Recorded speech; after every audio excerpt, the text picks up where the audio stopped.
Olá, irmãos. Vamos retomar os nossos estudos da Escola Dominical. Estamos estudando a revista Reforma e Reformadores.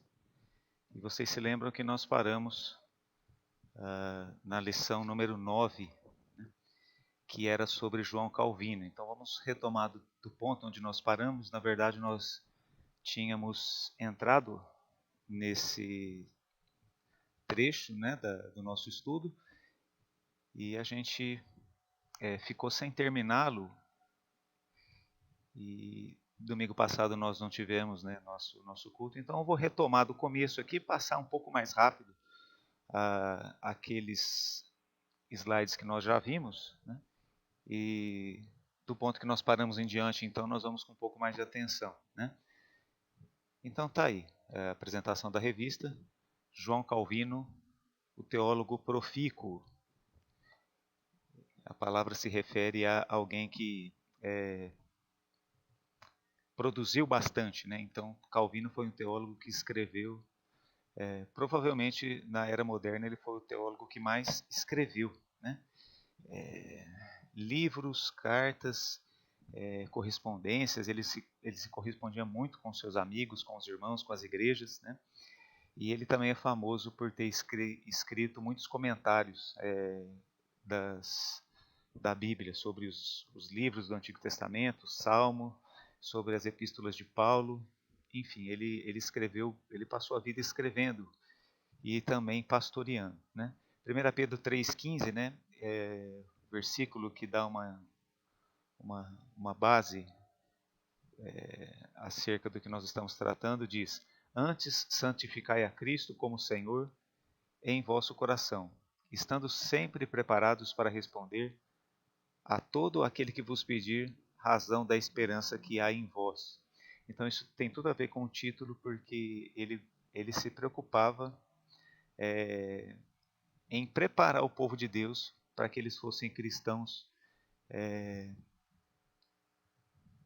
conscientes, cristãos que sabiam a razão do porquê eles eram cristãos.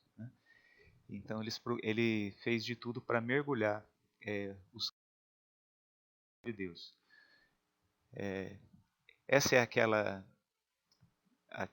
slide que sempre mostra, Nós temos o saber, o sentir e o agir. Então, compreender os principais fatos da vida de João Calvino, priorizar o estudo do cristianismo e suas doutrinas, e no agir, planejar estudos doutrinários de modo a estar pronto para responder aos que pedirem razão de sua fé. Por isso nós sempre procuramos estudar e estudar. Talvez o nosso estudo não seja aquela qualidade, Poderia talvez alguém dizer que poderia ser melhor, e poderia mesmo, mas nós aproveitamos sempre para... Aí aquela tela da vida de Calvino, Então, 1509, João Calvino nasceu em Noyon, nordeste da França. 1523, Calvino foi residir em Paris, onde ele estudou latim e humanidades. A gente conversou na última aula sobre como ele passou por essas experiências muito cedo, muito cedo. Então, o cara nasce em 1509, em 1523, ele tem 12 anos. Tem 12 anos. Em 1533, ele converteu-se à fé evangélica, provavelmente sob a influência do seu primo, O primo de Calvino, então, já era evangélico antes dele. Ele era um católico fervoroso, estudioso. Interessante esse primo dele, que a gente mal sabe o nome, foi a pessoa que levou ele a Cristo, por assim dizer. 1536, no começo de março, foi publicada em Basileia a primeira edição da instituição da religião cristã. Esse trabalho aí se chama Institutas da Religião Cristã, uma obra muito famosa de Calvino. Na versão atual, ela é dividida em 4 livros grandes, O total dá mais de 1.500 páginas, talvez 1.500 por ali. Já comentei sobre isso aí com vocês. Então, 1536, ele tem 25 anos. 25 anos ele já estava escrevendo um livro, né, de discipulado para a igreja da sua época. Isso é uma coisa impressionante. Em 1538, Calvino foi para Estrasburgo, onde residia o reformador Martin Bucer, né? Isso aí é um ponto muito importante que a gente vai ver mais na frente, o reflexo que isso aí teve. Então, em 1548, nesse ano ocorreu o falecimento de Delete, né, que era a esposa de Calvino, e ele nunca mais tornou a casar, né? Ele ficou aí depois. A vida dele parece um pouco com a vida de Paulo, né? Ele mergulha na sua vida ali no serviço da igreja, né? E aquilo ali consome ele, né? 1559 foi inaugurada a Academia de Genebra, né? E ele publicou a última edição das Institutas da Religião Cristã. Aquela primeira lá contava com 500 e poucas páginas, e essa última aqui é a versão que se tem até hoje, né, de 1559. Essa aí é que é enorme, né? Que essa aí só dá para ter na biblioteca. Ou com a modernidade de hoje, você pode ter ela arquivada no seu celular. 1564, Calvino falece com quase 55 anos, né? Ali um mapinha da região da França, fronteira ali com a Alemanha e também com a Suíça, né? Então nós podemos ver por aqui, ele nasce em Noyon, vai bem cedo para Paris, ainda adolescente, jovem. O grande sonho dele é vir para cá, para Estrasburgo, né, que era um local de estudo, um local de acadêmicos, né? Ele queria, a intenção dele era, ele achava que o que Deus queria dele é que ele viesse para cá e ele se isolasse e ele ficasse só escrevendo, né? Ele ficasse só produzindo literatura, literatura para os cristãos, né? Mas Deus queria algo diferente dele. Na época ali estava tendo uma guerra entre o rei da França e o da Alemanha, e o imperador do Santo Império Romano aqui, que era hoje a Alemanha, né? Ele teve que fazer isso aqui então, que é chamado o bendito desvio. Porque a hora que ele fez esse desvio, né, em vez de vir direto, ele fez esse desvio, ele teve que parar em Genebra. E é lá que ele conhece aquele sujeito interessante que nós vamos falar sobre ele depois, né? Em Genebra já estava acontecendo a reforma, e aqui mudou tudo, né? Essa parada dele em Genebra mudou todo a perspectiva de vida do Calvino, certo? Então vamos lá, vida de João Calvino, o menino João, né? Nós já vimos, né, que ele era francês. João Calvino nasceu em 1509 em Noyon, região nordeste da França. Seu pai era um alto funcionário da Igreja Católica, né? Ele era um tipo assim de um escrivão da Igreja Católica, e ele era assim um administrador do bispado. E ele aproveitou da sua posição para dar uma educação excelente para Calvino, né? Calvino não poderia ter sido formado da forma que foi se não fosse essa posição que o pai dele conseguiu obter para ele em razão do cargo que o seu pai tinha na igreja. A intenção primária do pai do Calvino é que ele se tornasse um clérigo, né, um padre, né? E lá pelas tantas ele teve um rompimento com a religião católica, um desentendimento interno ali, e ele tirou o Calvino então daquela carreira monástica, né, por assim dizer, e mandou o Calvino estudar para se tornar um advogado, né? Alguns brincam, falam que ele talvez tenha sentido que os advogados estavam ganhando mais, né? Mas foi isso que aconteceu. Aos 14 anos ele foi estudar na Universidade de Paris, uma das principais da Europa, né? Ele estudou filosofia e religião para ser padre. Livros e mais livros com as ideias e os debates de Lutero circulavam pela Europa. O ódio contra os protestantes fervilhava, mas também despertava muita curiosidade, e os católicos não sabiam o que fazer ou responder. Conta-se que o Calvino ele ele testemunhou alguns desses debates.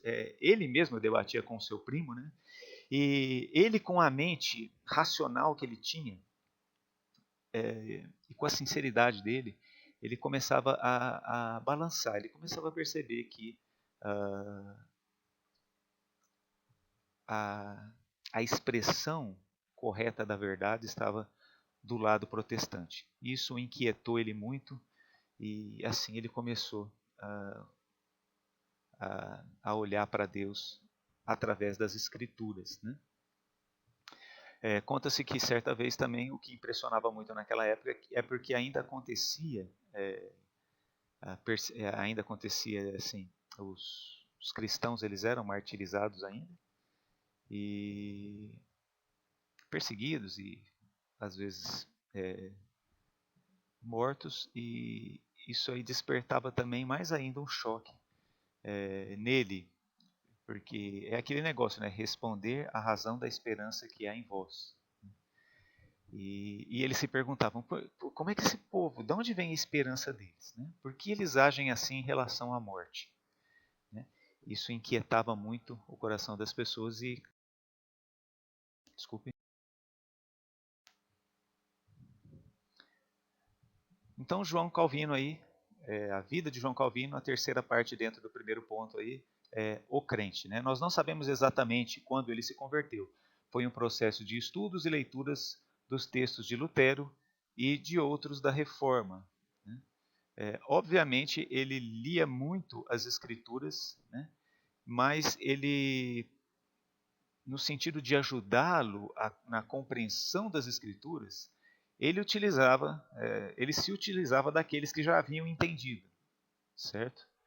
Então observe a importância que tinham os livros no tempo de Calvino, né? Ele não poderia ir numa igreja como nós fazemos hoje e ouvir uma mensagem bíblica, né? Não havia isso naquele tempo, né? João, com 20 e poucos anos, passou a ler a Bíblia e a comparar as propostas entre os vários livros e a palavra de Deus.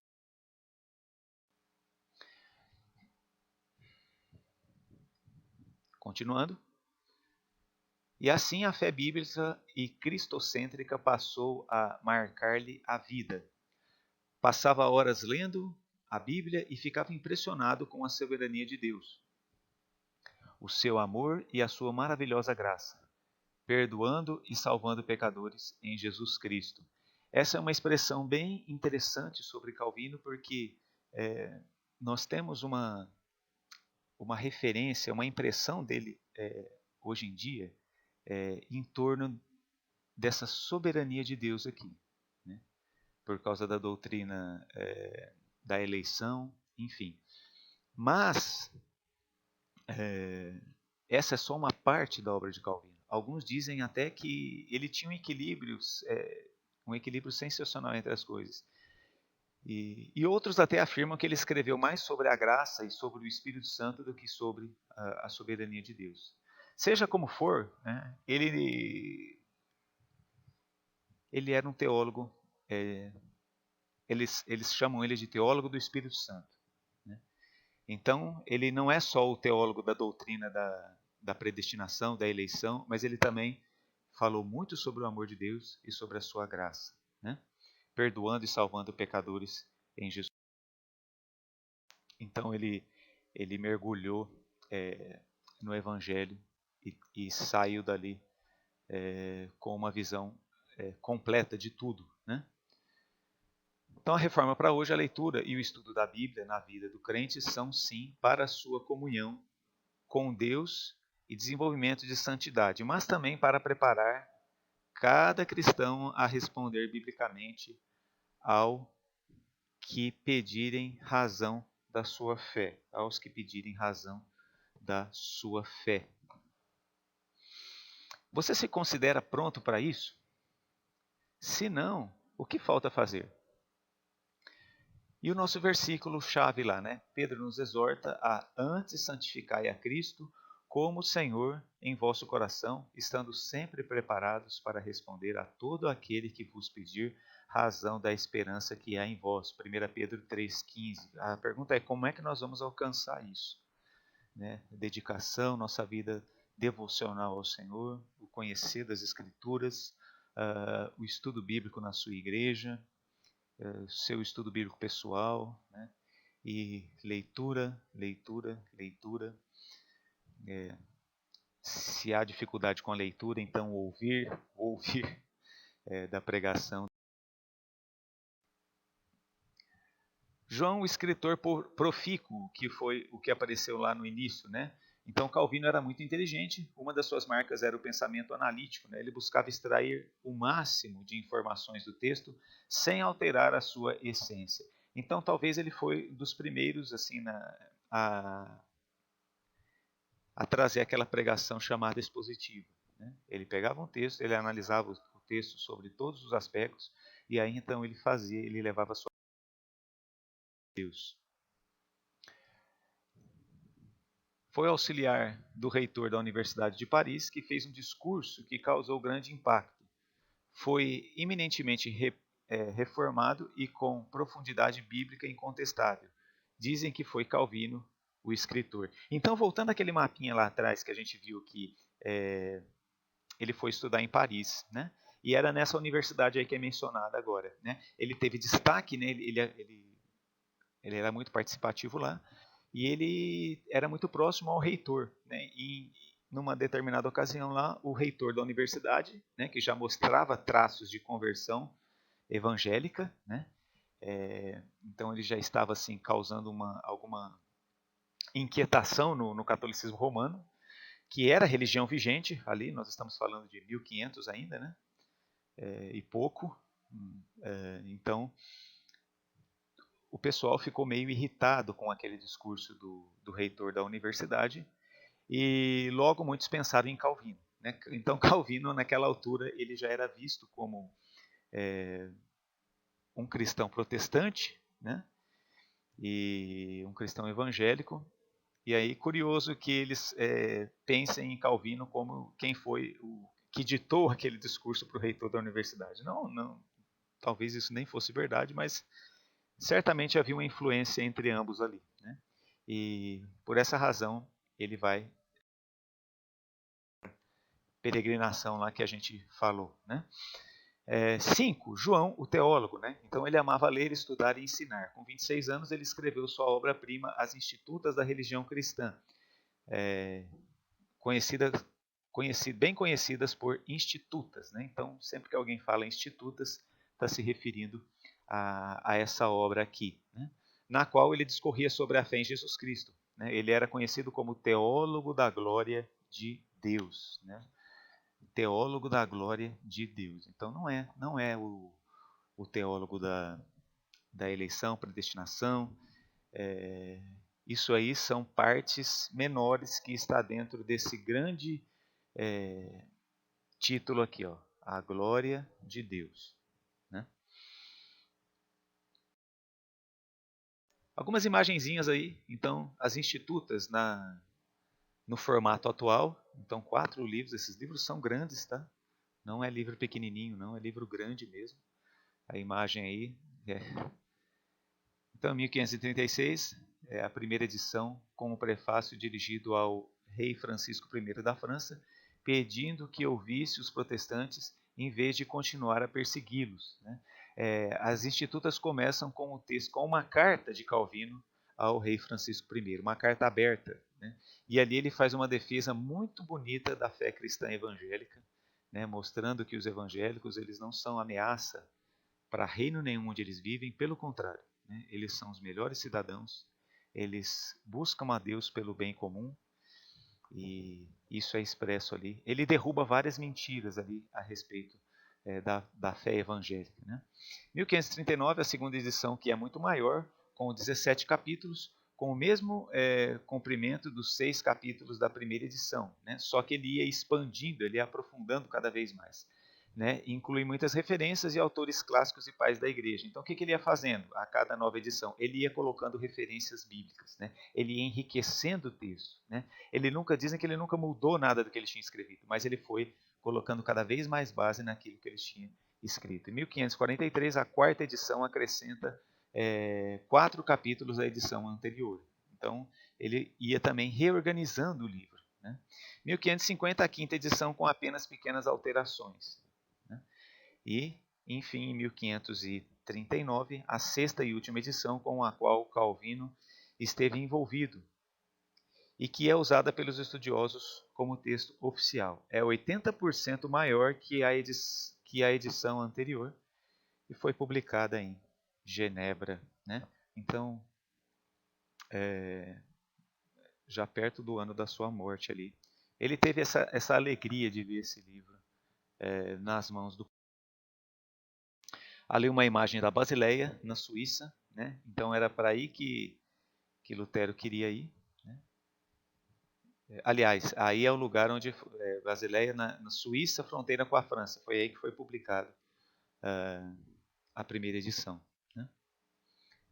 Um lugar muito bonito. Conserva até um certo ar assim medieval até hoje.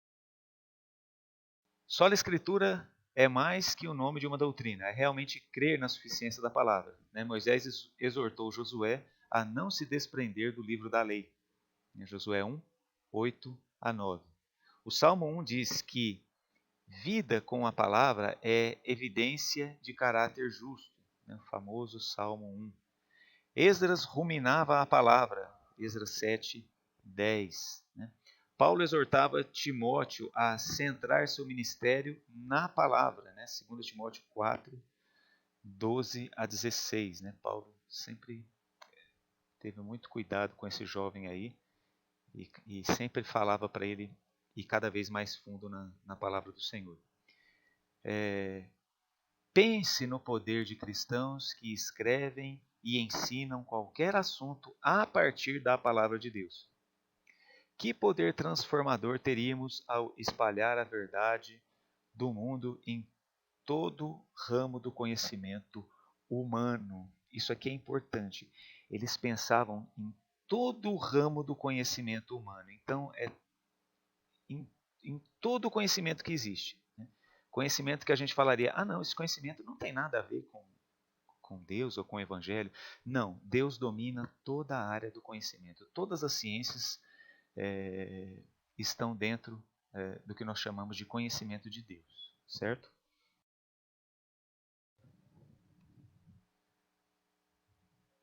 João pelas ruas de Genebra, né? Então, como as coisas estavam muito perigosas em Paris, João decidiu mudar-se para a fronteira com a Alemanha.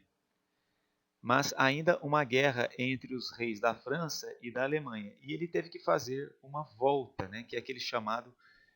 desculpa, ele está dizendo que havia uma guerra, né? E é aquilo que a gente viu lá no mapinha no início, que é chamado de bendito desvio. Né? E ele teve que fazer essa volta, então, para tentar chegar até Estrasburgo. Né? Ele chegou à tardinha na cidade de Genebra, na Suíça, apenas para pernoitar. E no dia seguinte, continuar, né, sua viagem para Estrasburgo. Então, aí uma imagem de Estrasburgo, né? Fronteira da França com a Alemanha. Né? Já tem aquele ar mais ali germânico, né? Alemão. E era para aí que Calvino gostaria de ir. Né? Quem não gostaria de ir para aí, né?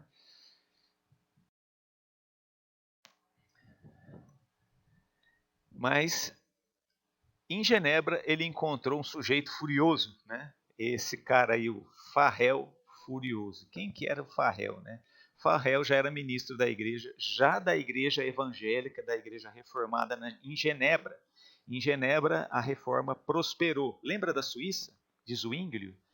Então, ali a reforma já tinha caminhado consideravelmente, né? Mas precisava muito ir adiante ainda, e é disso que nós vamos tratar agora.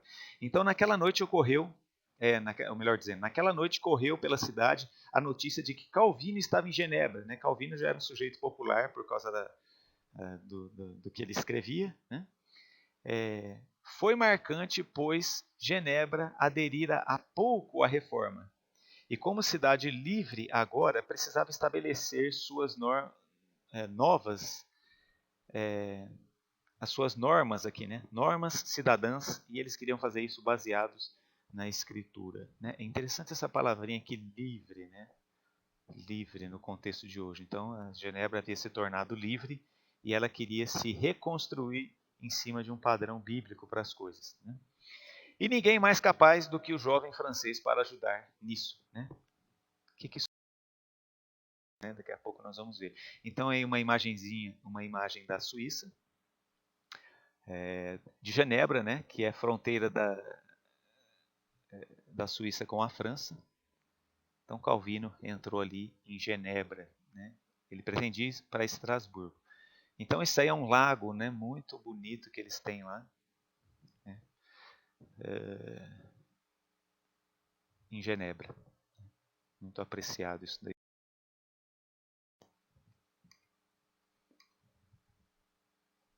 Em Genebra já havia um líder da reforma, como eu falei, né? O líder do movimento ali era Guilherme Farel, ou Farel, né? Ele foi bastante impressionado com o jovem Calvino. Né? Ele ficou bastante impressionado com o jovem Calvino e lhe pediu insistentemente o auxílio. Né? Ele percebeu que Calvino era um jovem promissor. Né? Ele falou, preciso da ajuda desse jovem aqui. Mas o que aconteceu? Calvino se recusou. Farel insistiu. Aquilo deixou Farel tão furioso que ele disse, né? Calvino falou, não, eu não tenho, meu negócio não é pastorear, não é lidar com gente, eu quero escrever. Né? Eu sou um teólogo, eu sou um acadêmico, é para isso que eu quero viver. Né? E aí, o que o Farel fez? Né? Pois que Deus amaldiçoe esses seus estudos. Né? Uma coisa interessante de um crente falar para outro. Né? Calvino falou que ele, não, eu quero só estudar, não quero me envolver com o pastoreio da igreja.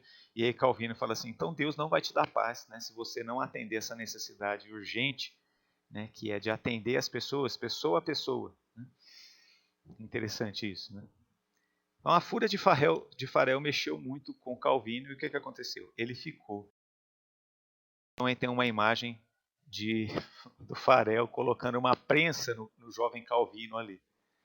Né? Eles tinham mais de 10 anos aí de diferença de idade.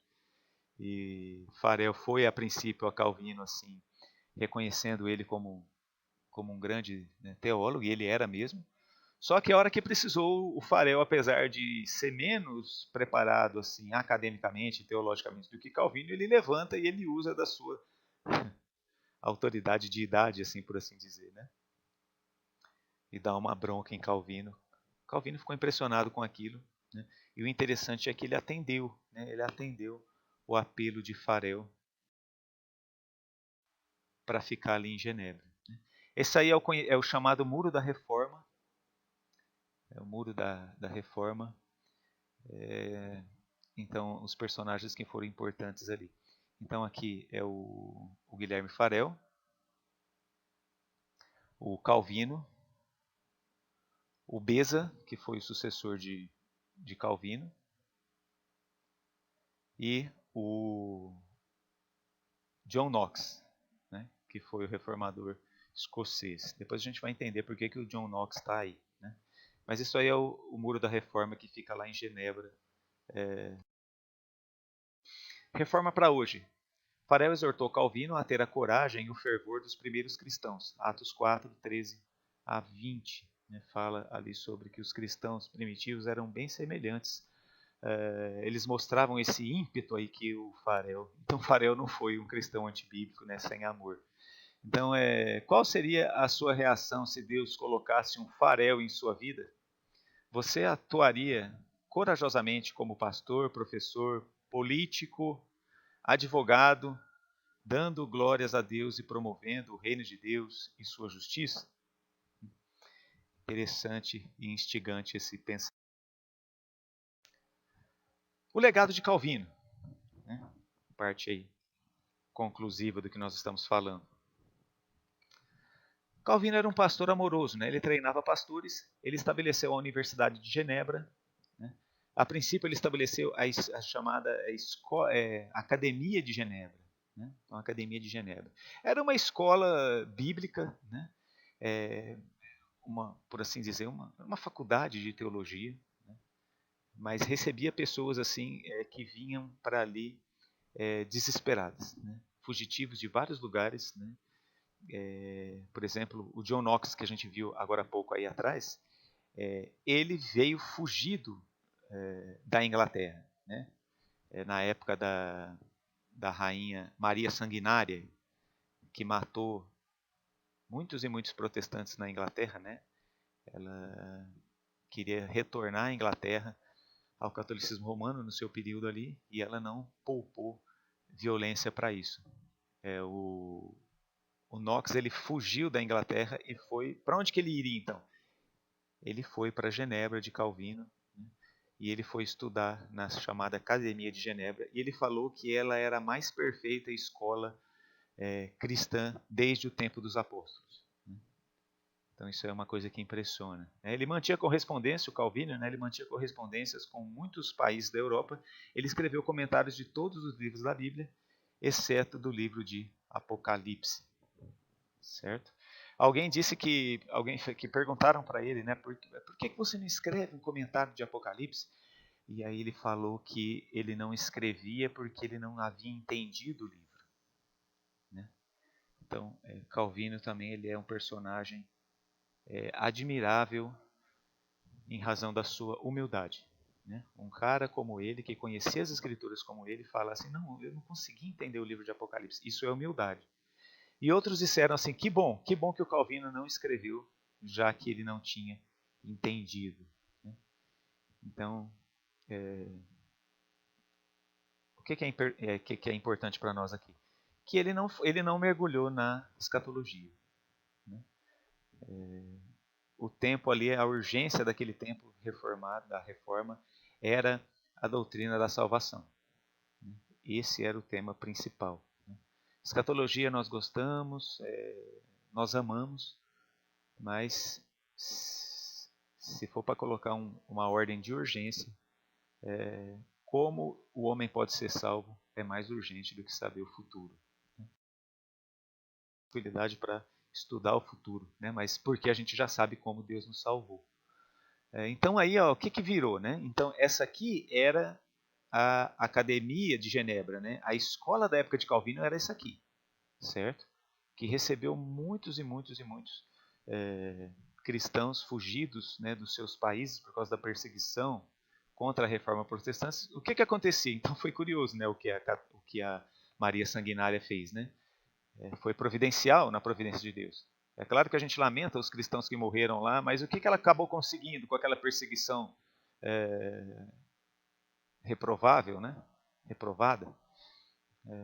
Ela fez com que sujeitos como o Beza, o Knox viessem estudar na Academia de Genebra. Aí eles voltaram muito melhores. Né?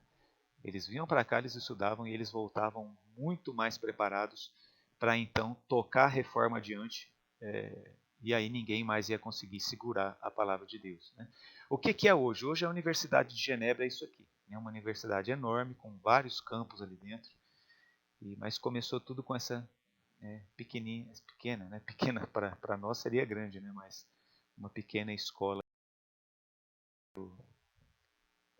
Knox se referiu com muito carinho. Né?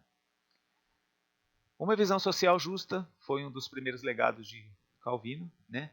Ele não ficava só dentro da igreja, não. Ele falou sobre o saneamento básico. O que é o saneamento básico? É o esgoto nas cidades. É a pessoa ter água potável para beber. Ela ter o esgoto para levar, para trazer mais, evitar contaminação. Né? Certos lugares da Europa eram verdadeiras latrinas a céu aberto.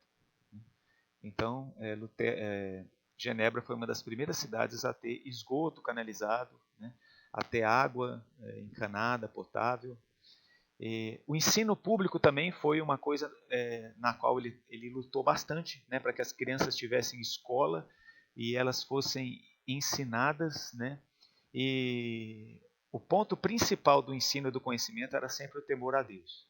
Né? Ah, mas você não falou que...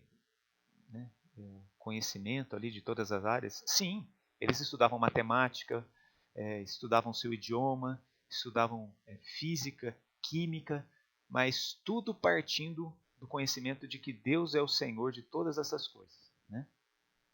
Muito diferente do ensino escolar que nós temos hoje, que procura tirar Deus da história, né? Genebra é muito conhecida, é conhecida hoje, né? A Suíça é conhecida hoje, é o país dos bancos, né?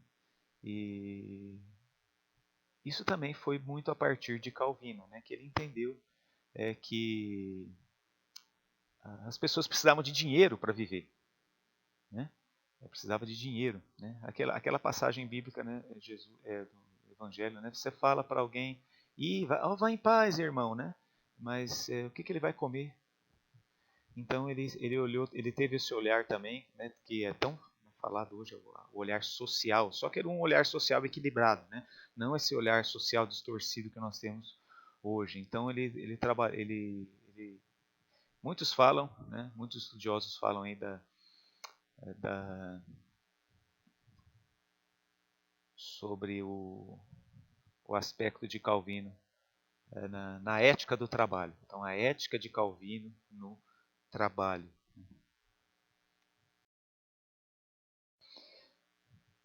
Reforma para hoje. A vida e a obra de Calvino nos convida a um projeto de redenção bem mais amplo que apenas projetos evangelísticos.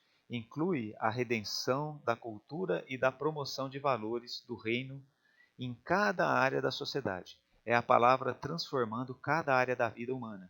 O livro de Amós mostra um pregador completo, baseado na palavra, condenou a opressão e a corrupção na sociedade. Então, isso aqui é uma chamada do livro de Amós. Né? O que Amós fez? Ele usou a palavra de Deus, ele condenou a opressão da sociedade do seu tempo, né? A opressão e a corrupção naquela mesma sociedade. Como é que ele fez isso? Usando a Bíblia. Né? Usando a Bíblia. Então, a Bíblia é ali em Amós, ela atravessou as fronteiras, né, das grades da igreja. Né? Ela foi afetar a política, ela foi afetar a vida geral do povo de Israel ali no Antigo Testamento. Sim, a palavra tem poder para mudar pessoas e mudar também estruturas. Muito se fala sobre a redenção da cultura, né, na teologia reformada. Nós acreditamos que o Evangelho ele pode resgatar minimamente a cultura do mal que uma visão da pregação da igreja e da vida, né? Santas. Então, pregação, igreja e vida como santas, né? Pregação expositiva das Escrituras, esse era um ponto. Ele pregava as Escrituras expositivamente. Dizem que muitas vezes sem nenhuma anotação. Aliás, eles pregavam tanto que, se fosse parar para fazer o esboço, como a gente faz hoje, eles não conseguiriam pregar o quanto era necessário. Né? Mas eram pregações muito, muito cuidadosas. Né? Isso não significa que eles, vai lá, abre a Bíblia e fala qualquer coisa ali. Não, eles já tinham um preparo anterior para poder fazer isso. Né? Então, qualquer texto que eles abriam, eles conheciam já aquelas perguntinhas que a gente faz. Né? Quem escreveu, para quem escreveu, o que estava acontecendo e qual que era a mensagem a ser extraída dali. Né? Eles só colocavam aquilo nas circunstâncias no momento. Né?